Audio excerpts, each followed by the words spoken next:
Dr. Ruckman, I know my stand on the King James, but when dealing with other people, it can be real involved. Can you give us a real simple formula that we can use? Yes, ma'am. The most simplest thing you can use is this. Come to Matthew. And this is the most simple thing you can use. Matthew chapter 7.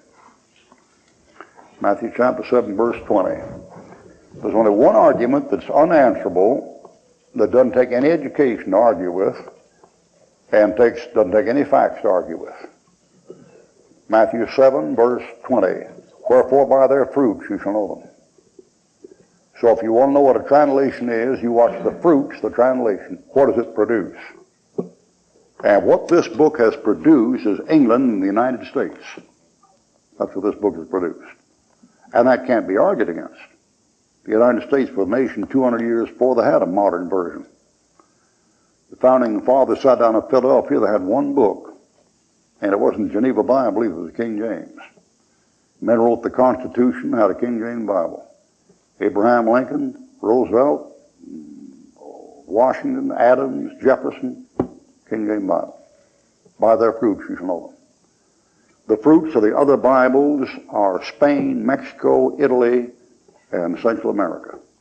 The fruits of this Bible here is England and the United States. Translations like this from the same Greek text produced Germany.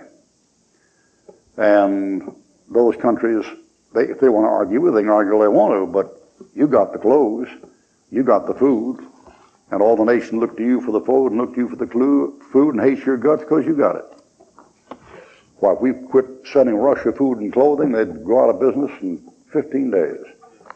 If we stopped sending them wheat and sending them money, communism folded up, they couldn't even operate. We gave them $34 billion during World War II to fight the Germans with. Russia talked about beating the Germans. They couldn't have beat their way out of a paper bag. We gave them $34 billion for tanks and they never paid back the money. The surest proof is what a thing produces. You take a seed and put it in the ground, put a seed in the ground, then what comes up? Put seed over here, comes crabgrass. Put seed over here, comes clover. Put seed over here, comes a plum tree, a peach tree, a pear tree. Put seed over here, comes mesquite bush. Good for nothing. All right, you plant this word here, and up comes Tennessee Temple, Bob Jones University, J. Frank Norris Bible Baptist Seminary, 4,000 independent Baptist churches, Lester Olof's work, Charlie Fuller Old-Fashioned Revival Hour, Mordecai Ham led Billy Graham to Christ, Billy Graham Ministry, Charles Fuller's Ministry, Dr. M.R. DeHaan Ministry, Moody Bible Institute, Wheaton, Fuller. All those things were founded by men who believe and taught and preach this book. By their fruits you shall know them. Who supports the missionaries? America supports 90% of all the missionaries in the world. 90% of the missionaries supported by the United States. England, Austria, Canada, and Germany, and the rest of them, they take care of the other 10%. What's that do to? This thing right here. Somebody said the newer translations. This was done before the newer translations came out. When the newer translations came out, what happened? World War I, World War II, Korea, Vietnam, women bled, AIDS,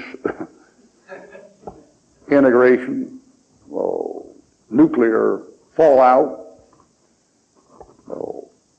rape, murder, robbery, divorce rate 1 out of 2, public school system a jungle. By their fruits you shall know them. This didn't produce a jungle. This book here produced Washington, Adams, Lincoln, Jefferson, all that bunch. Patton used to read his Bible. He's kind of a militant Christian. MacArthur read his Bible every day. I want to read you what your founding fathers said about this book that they never said about any other book. Now, I know those schools are in apostasy today, and I know that those schools got away from the founder. When those schools were founded, Bob Jones Sr. be the King James Bible from cover to cover, including the cover. And so some of the rest of them, they're intimidated by their faculty members. Lee Robertson sitting out at sitting out at an airport and ran into Bob Gray after Bob Gray had been up there for the Southwide Fellowship. And Bob Gray had said some pretty strong things about the King James Bible, and so Roloff, by the way. And when they got through,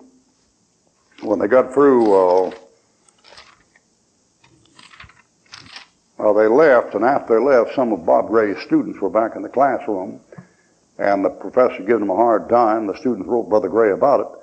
So when Brother Gray met Lee Robertson in an airport, he sat down and talked to him a while and said, "Now listen, that I've always been in fellowship with you and loved you and appreciated you, and my pulpit's always open to you. But," he said, "I want to have you know something about the Word of God." He said, "I believe the same thing about the Word of God Peter Ruckman believes." And Lee Robertson said, "Well, so do I."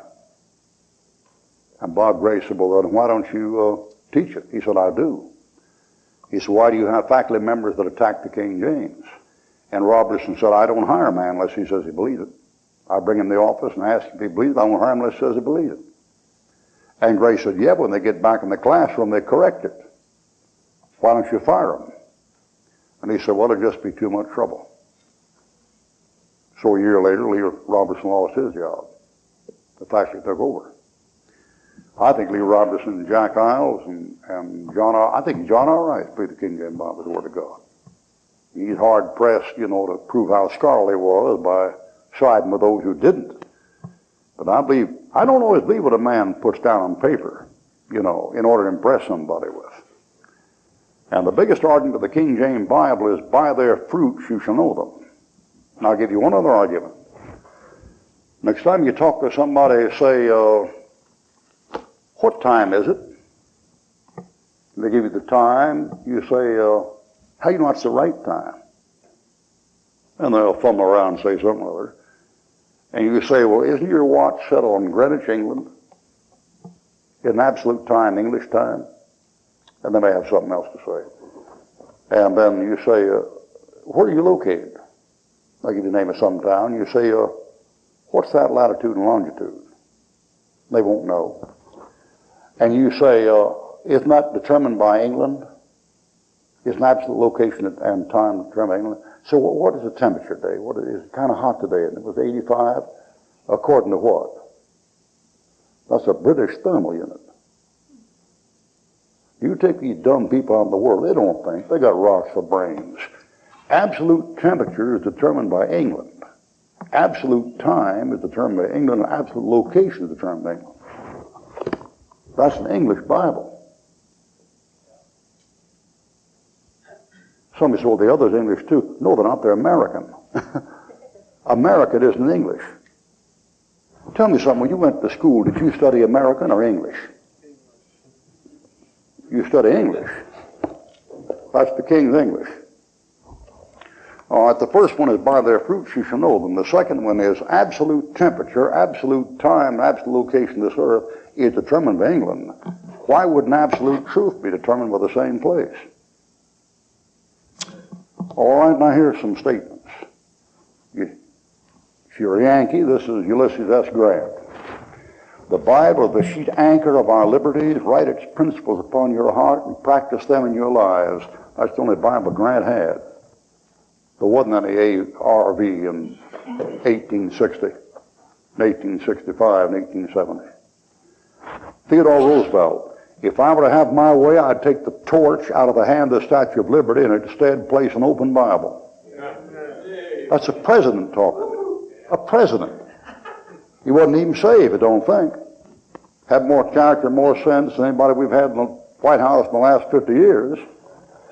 Chief Justice Marshall: "I have always believed in the inspiration of the Holy Scriptures, whereby they have become the expression of man of the words and will of God. No book of any kind ever written has ever so affected the whole life of a people. By their fruits you shall know them." President Harding: "The Bible is the word of life. I beg that you will read it and find this out for yourself. Read not little snatches here and there, but long passage will be the road to the heart of it." President Woodrow Wilson: "Here is a book." He's talking about this one. Not talking about an RV or an ASV or anything else. "A book, the Bible, is worth more than all others were ever printed. Yet it is my misfortune never to have found time to read it." That's the president. Here's Thomas Jefferson: I have said and always will say that the studious pursuit of the sacred vine will make better citizens, better fathers, and better husbands.